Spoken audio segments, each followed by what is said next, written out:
अस्सलाम वालेकुम जी। अच्छा, आज के थंबनेल से आपको अंदाज़ा हो गया होगा कि हम आज किस टॉपिक पे बात करने जा रहे हैं। देखें, मैं इंशाल्लाह अपनी तरफ से पूरी कोशिश करूंगा कि आपको इस वीडियो में पूरी तरह अच्छी तरह गाइड कर सकूं। और खाई जाने वाली खुराक जिस्म में जाकर ग्लूकोज में तब्दील होती है।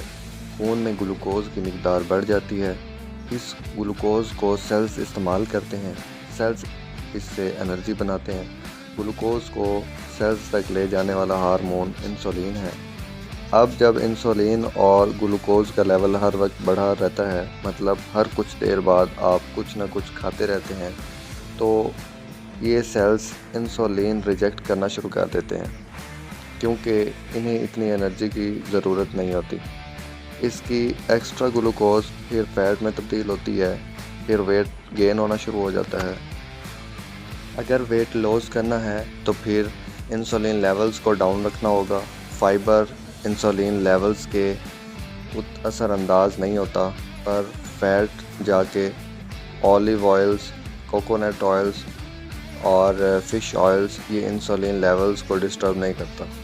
मॉडिट्रेशन में इनका इस्तेमाल किया जाता है फाइबर के साथ। मसला ये है कि जब आप चावल खाते हैं और नान खाते हैं, आलू खाते हैं, नाश्ते में चने खाते हैं, ब्रेड और बिस्किट वगैरह खाते हैं, और रमज़ान में ख़ास तौर पर समोसे खाते हैं या पकोड़े खाते हैं, तो फाइबर के साथ साथ दूसरे कार्बोहाइड्रेट भी इन खानों के साथ साथ हमारी बॉडी में चले जाते हैं, जो ग्लूकोज को और इंसुलिन लेवल्स को डिस्टर्ब करते हैं।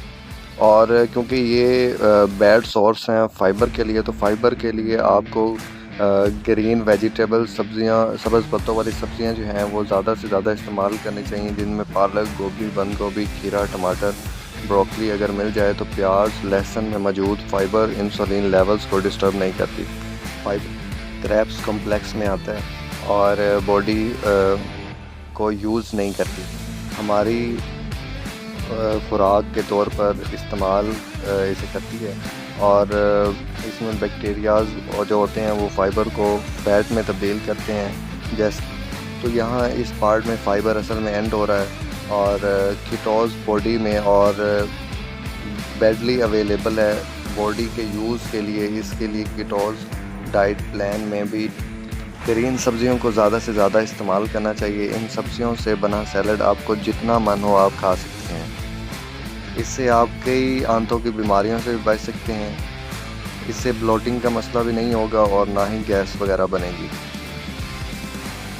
इसके अलावा सब्जियों से विटामिन मिलते हैं, विटामिन सी, और इसके अलावा भी कई विटामिन ऐसे हैं जो आपके इंसुलिन लेवल्स की मिकदार को कम रखते हैं। वेट लॉस करने के लिए आपको ये मदद देता है। इंसुलिन सेंसिटिविटी को बढ़ा देते हैं, जिसमें वज़न कम करना आसान हो जाता है और भर के कामों के लिए आप एनर्जेटिक रहते हैं।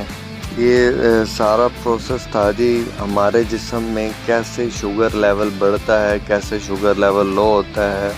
इसके अलावा हमने फैट की बात की, और आपको ये सारी बातें बताने का मकसद यही था कि आप सबसे ज़्यादा अपने केयर करें और ये सब्ज़ियां वगैरह खाएं और ख़राब चीज़ों से बचें, ताकि आप एक सेहतमंद ज़िंदगी गुजार सकें और आपके शुगर लेवल के चांसेस बहुत ज़्यादा कम हों।